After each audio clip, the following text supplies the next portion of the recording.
Dapatkan welcome bonus sebanyak $170 selepas mendaftar di Huobi dan anda boleh mula membeli kripto kegemaran anda. Cubalah sekarang di Huobi Global. Dan Assalamualaikum, salam kripto. Okey, ramai yang gembira sekarang ni. Harga Bitcoin dah mencecah 55k. Dia dah break previous resistance dia kan. Bulan lepas dia pergi setakat 53k macam tu. Lepas tu dia turun. Sekarang ni dia dah naik hampir ke 55k lah. Okey, jadi dalam video ni kita nak buat technical analysis untuk Bitcoin, Ethereum dan juga Shiba Inu. Ni Shiba Inu ni antara altcoin yang ataupun meme coin lah. Meme coin yang tiba-tiba meroket. Sebab apa? Sebab sekarang ni bila Bitcoin naik, banyak altcoin yang masih merah. Kalau tuan-tuan puan-puan tengok kat belakang saya, Solana lah, Cardano, BNB kan, dia naik sikit. Bitcoin naik banyak, tapi Shiba Inu dia mampu naik dengan banyak lah. Okay, so antara faktornya ada yang kata sebab Twitter Elon Musk kan, dia beli anjing Shiba Inu dan sebagainya. So meme coin ni pun naik. Tapi kita nak tengok dari sudut teknikal dia macam mana. Adakah ini waktu terbaik nak beli ke, ataupun ini waktu yang kita nak jual ke. So kita akan tengok juga on Shiba Inu. Okay, so kita terus pergi kepada chart kita. So ini saya nak tunjukkan sedikit lah satu pattern yang saya nampak dekat Bitcoin sekarang ni. Okay, so ini dekat daily chart kan. So saya ada buat dua lah. So satu, ini adalah resistance resistance yang pertama. Okay, so ini sejak yang dia drop dekat 64k kan. So dia naik balik sikit, then dia drop. Then kita buat line ni. So dia ada 3 kali benda ni jadi resistance. Satu dekat satu dekat sini, satu dekat sini, dan satu lagi dekat sini lah. Okay, so lepas tu dia dah break resistance ni. Dia dah break resistance ni, dan dia tak pernah pergi bawah daripada resistance ni lah. Okay, so itu line yang pertama. Line yang kedua adalah resistance yang ni pula. Yang ni pula, okay. Ni kita draw dari all time high yang lepas 64k sampailah yang 52k kan hari tu, 52k. So ni resistance yang lagi satu lah, which is sekarang ni dia dah break. Dan sekarang ni dia dekat 55k. Okay, so itu on the resistance punya part lah. Support pula, ni satu dekat sini, which is previous resistance pada bulan Januari ni. Dari sini kita draw satu line, dan kita boleh nampak dulu dia resistance pada Januari. Lepas tu dia jadi satu support level. Februari, April, ni pun dia jadi sekejap je lah, Mei. Lepas tu dia jatuh.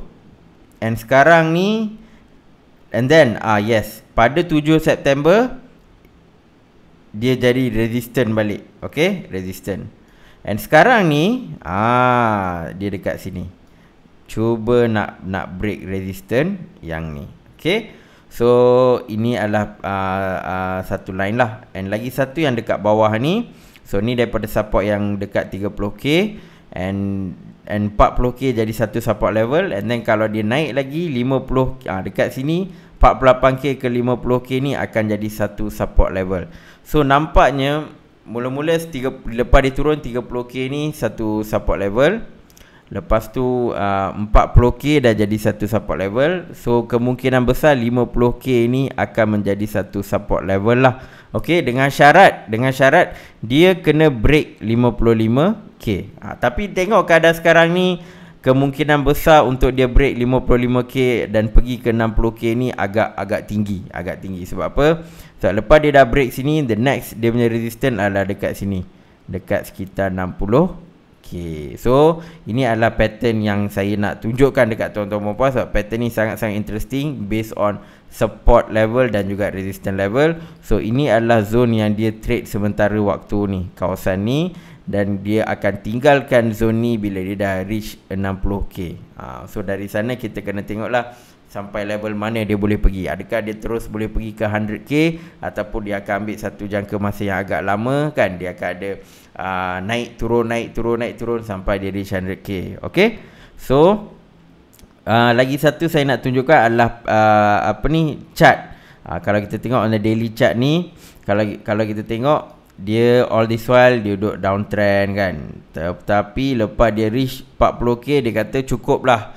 Lepas tu dia naik. Dia naik. So ini pattern yang ni, ini adalah descending wedge. Banyak kali kita dah bincang. Ini adalah bullish pattern. Okay, so dia naik. Dan kalau saya tengok dekat hourly chart,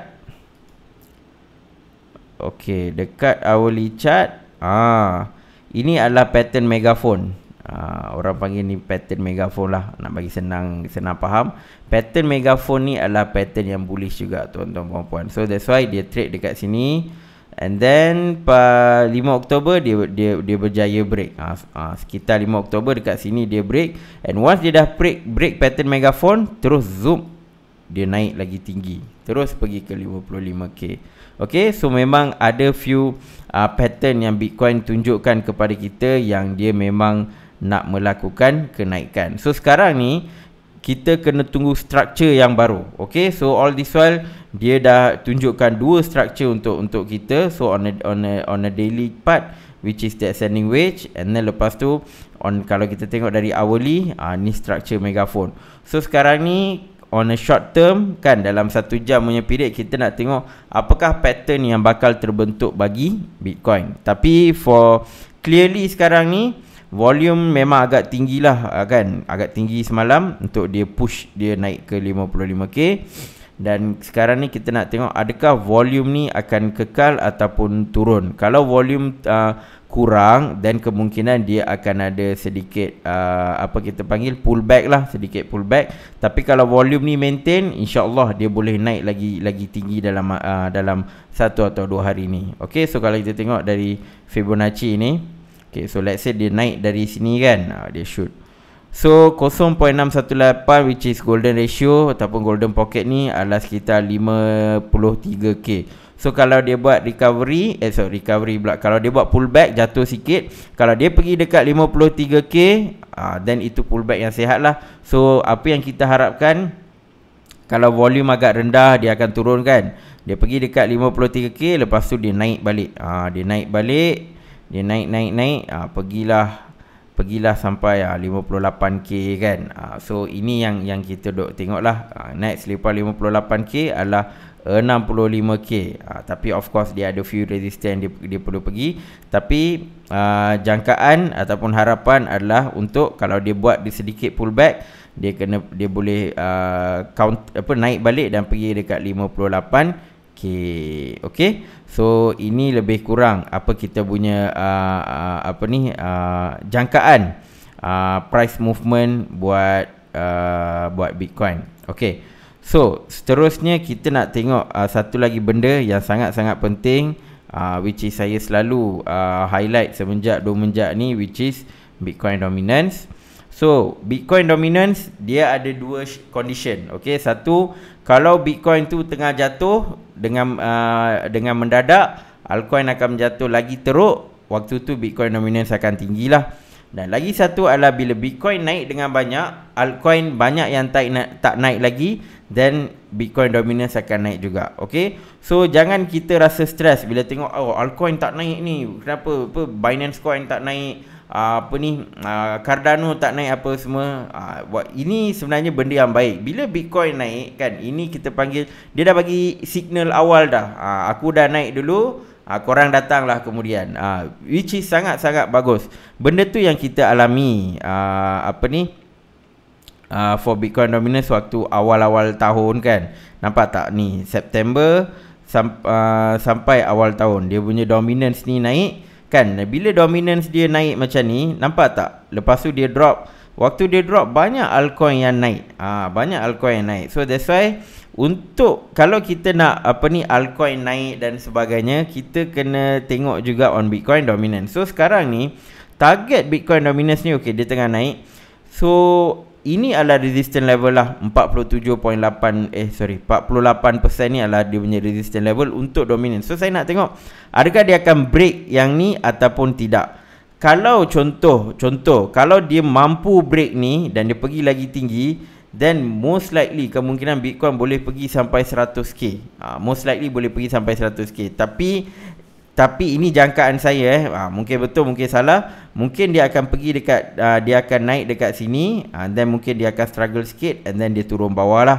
So bila waktu turun bawah tu, banyaklah altcoin yang akan lakukan kenaikan. Sebab apa? Sebab apa yang saya nampak sekarang ni, dulu bila Bitcoin naik, ramai yang tak masuk dalam cryptocurrency kan. Banyak dia tak ada new buyer sangat. So that's why orang tak banyak beli meme coin dan sebagainya. Sekarang ni macam-macam orang tengah beli dan sebagainya. So memang kurang duit masuk ke dalam Bitcoin. So tak tahulah ETF tu bila nak lulus dan sebagainya. Tapi buat masa sekarang saya nampak orang banyak akan beli dekat coin-coin lain. Tapi Bitcoin sekarang tengah buat satu solid movement. Pada pandangan saya, better tunggu dia naik. Dia naik, Bitcoin dominance naik, dan juga harga Bitcoin naik. Sebab lagi tinggi harga Bitcoin naik, lagi tinggi harga altcoin semua akan naik eventually lah. Okay, so ini adalah on the Bitcoin dominance. Tak banyak yang perlu kita nak tengok. Kita just perlu tengok adakah dia akan reach resistance level dekat 48% ni. Okay, so seterusnya adalah Ethereum. Alright, so Ethereum pula, Ethereum ni kalau kita tengok on a shorter time frame, ini adalah dia punya resistance level sekitar 3,600. Okay, 3,600, dan dia Bitcoin naik dengan mendadak, tapi Ethereum tak sangat lah. Okay, dia menunggu, dia tengah menunggu, tapi bagus. Sebab apa? Sebab last kita ingat bila Ethereum dekat 4,000 something ni, waktu tu Bitcoin dekat 53k macam tu kan. So sekarang Bitcoin dekat 55k. So hanya tunggu masa je untuk Ethereum pergi dan break 4,000. Kalau Bitcoin naik lagi lepas tu 60,000 dan sebagainya, of course Ethereum mungkin akan naik ke 4.5k ataupun 5k lah. Okay, so Ethereum ni sekarang ni adalah hanya menunggu masa. Jadi kalau tanya saya, nak beli Bitcoin ke Ethereum, buat masa sekarang, of course saya akan beli Ethereum. Sebab apa? Hanya tunggu masa je. 3,500 ni nak pergi 4,000. Hanya tunggu masa je. Okay, sebab nanti bila dia dominan Bitcoin jatuh sikit, of course Ethereum akan buat dia punya kenaikan. Benda ni kita dah follow lama kan. Kalau tuan-tuan perempuan follow channel ni, memang selalu nampak Ethereum kadang-kadang bila dia lama duduk sideways, tiba-tiba dia boleh pergi. Dan kan dulu dari 2k terus cepat dia pergi ke 4k. So harapnya begitulah. So sekarang ni ada satu pattern yang saya nampak, inverse head and shoulders, which is bullish. Okay, so ni satu, ni satu. So kalau let's say dia tak dapat break, dia drop kan, dia drop, and then kalau dia buat lagi satu ni, so the third time, kali ketiga dia nak attempt break ni, that time adalah dia boleh naik lebih tinggi lah. Dia boleh naik lebih tinggi. So target untuk Ethereum adalah, of course, untuk dia break 4k, dan juga kita kalau boleh nak dia pergi dekat harga dia yang lepas. All time high dia yang lepas adalah dekat alamak, tak nampak pula. Dekat mana ni? 4,300. So kalau dia dah break 3,900, 4,000 ni, next stop dia adalah sudah tentu dekat 4,400. So ini adalah target short term dia. So kalau dia nak pull back sikit, tak apa, pull back sikit, naik balik, tapi break betul-betul.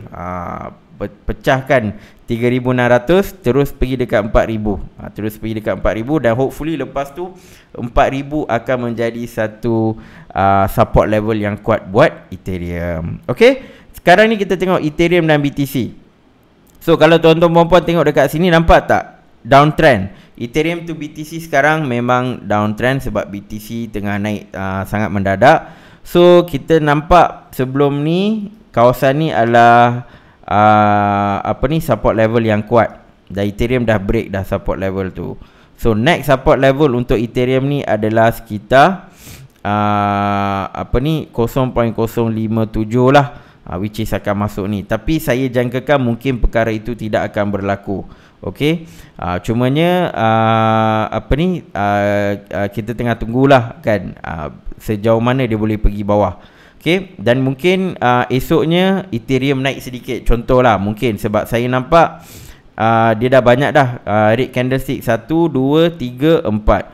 Kemungkinan esok menghijau. Kemungkinan esok Ethereum ada sedikit kekuatan against Bitcoin lah. Sebab sekarang Bitcoin pun dia tengah struggle nak break 55k. Mungkin Ethereum akan naik sikit. And mungkin akan kekalkan kawasan ni sebagai dia punya support level. Okay, so apa pun kita tunggu esok macam mana candlestick tu akan terbentuk. Adakah menghijau ataupun merah dan jatuh balik.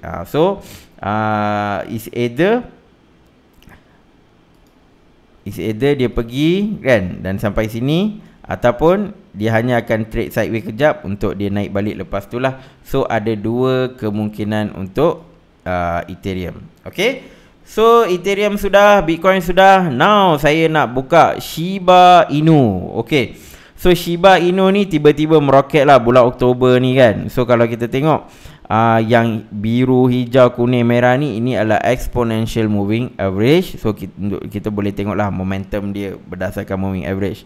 So kalau kita tengok Shiba Inu ni, dia dah lama dah trading dekat bawah. Oh sorry, ni 1 hour chart. Okay, kita buka daily chart. Okay, so Shiba Inu ni dah lama dah dia trading kat bawah ni. Oh yes, Shiba Inu ni coin baru, so memang tak nampak. Okay, tak apa, sorry, kita tengok dekat 1 hour chart balik.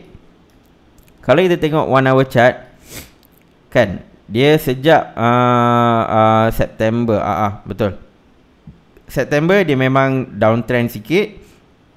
Yang merah ni 200 EMA ni adalah resistance untuk Shiba Inu. Banyak kali dia cuba break tak dapat. Tetapi pada 1 Oktober dia dah break benda ni dekat harga 0.0, okay, 718 lah nak bagi mudah. Penat nak sebut 00 ni kan. Dekat 718 ni Shiba Inu dia dah start break. Dan sejak tu dia memang naik. Naik dari 718 dia pergi ke 2886. 2886. Memang kenaikan yang mendadak lah. Okay, so 786 dah lebih 3 kali ganda lah. 3 kali ganda 300% lah. 300 ke 400%. Dan yang kita boleh nampak dekat sini tuan-tuan puan-puan, setiap kali dia break, sejak dia break ni, dia tak pernah pergi dekat 50 moving average punya line. Dia hanya pergi dekat sampai 20 moving average dan dia naik. So sejak 2 Oktober lah dia pergi banyak-banyak dah ni. Tengok ni, kejap okay, so kalau kita tengok dekat sini banyak. So sejak dia break ni, dia break kat sini, lepas tu dia turun kejap, dia trade dekat sini, lepas tu dia naik balik. Ni pun sama, dia turun kejap, lepas tu dia naik balik. Mana lagi? Dekat sini pun sama, dia turun kejap, menaik mendadak. Naik mendadak. Lagi kat mana ni? Lagi ini pun sama juga. Dia turun, dia touch, lepas tu dia naik. Ni pun sama, dia touch dekat biru, lepas tu dia start naik. Dekat sejak 4 Oktober baru start dia punya kenaikan mendadak lah, ataupun orang kata parabolic run. Okay, so kita yang start dekat sini kita boleh nampak dengan obvious. Dia akan naik, lepas tu dia akan pull back. Dia pergi sampai biru ni, dia naik, pull back pergi biru, naik, pull back pergi biru. Lepas tu sekarang ni dia naik. Okay, sekarang ni dia dah naik mendadak lah. So kalau tuan-tuan puan-puan tanya saya, semestinya akan berlaku pullback. Dan indikator ni kita dah nampak dah banyak kali, dia touch, dia lompat, dia touch, dia lompat kan. So next, of course dia akan turun dekat yang biru ni lah. Okay, dia akan ada time yang dia akan turun. Cuma tak tahu time bila yang dia akan buat penurunan dia. Okay, so cuma sekarang ni kita nampak distance between yang 21 moving average dengan candlestick ni sekarang ni sangat-sangat tinggi. So kemungkinan dia akan naik sedikit dan dia akan buat sedikit pullback lah. Okay, so ramai yang mula-mula ingatkan top untuk Shiba Inu adalah 2415. Maksudnya top untuk sekarang lah, momentum sekarang ni. Sebab apa? Sebab dia tunjukkan satu signal bearish, which is double top yang macam bentuk M ni. Kan dia tunjuk double top. Dekat sini double top. So ramai ingat okay, dia dah pergi sini and dia akan drop lagi lah. Tapi benda tu tak berlaku. Dia buat lagi satu, kenaikkan balik. So sekarang ni for Shiba Inu kan, saya faham ada yang ramai yang hold, ada yang ramai hold. Tapi strategi saya personally untuk Shiba Inu, saya tak hold, saya just ride the momentum. Bila kita nampak dia dah break yang ni, start daripada 4 Oktober, kita just ride the momentum lah. Which is bila mana dia pergi dekat biru, kita beli. Kita beli. So bila dia start naik, bila dia start drop sikit, jual. Dia pergi dekat biru, beli, dan nanti dia akan drop sikit, nanti kita akan jual lah. So always letakkan stop loss lah. Ikutlah percentage tuan-tuan dan puan. So sekarang ni memang dia sekarang nampak a bit dekat top, dan kemungkinan besar akan berlaku pullback. Tapi pullback dia ni lah lepas ni kita nak tengok adakah dia akan pullback dekat biru ni dan dia naik balik, ataupun kalau nak tahu benda ni dah habis atau tak, kalau dia drop pergi dekat yang hijau ni.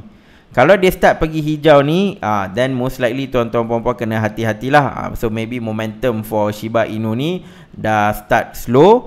And tuan-tuan puan-puan ikutlah. Kalau nak hold tak ada masalah kan. Ikutlah, dia suka meme coin nak hodl ke kan. Tapi kalau nak ambil profit, so move on to the next altcoin pun boleh juga. Okay, so for now kalau nak beli Shiba Inu sekarang, ini pandangan saya lah, memang kena berhati-hati sebab dia memang dekat atas ni. Takut kalau dia dah drop dekat biru ni, lepas tu dia pergi balik dekat hijau, dan tuan-tuan puan-puan akan mengalami kerugian lah. Sebab dia punya kenaikan memang sangat-sangat dahsyat. So next kalau nak beli pun tengok adakah dia turun bawah. Dia turun bawah kan, and then bila dia touch yang biru ni, dia start buat kenaikan, then waktu tu mungkin boleh beli. Mungkin ada dia naik sedikit kan. Tapi apa pun tuan-tuan dan puan kena tengok, kalau dia start go to 100 moving average yang dekat line hijau ni, kalau candlestick start tu pergi dekat line hijau ni, then tuan-tuan puan perlu berhati-hati. Okay, so itu saja sedikit pandangan saya lah tentang pergerakan harga Shiba Inu. Okay, so tuan-tuan puan-puan, terima kasih yang tengok video ni, dan jangan lupa untuk komen, like dan juga share video ni. InsyaAllah kita akan jumpa dalam video yang akan datang. Assalamualaikum dan salam kripto.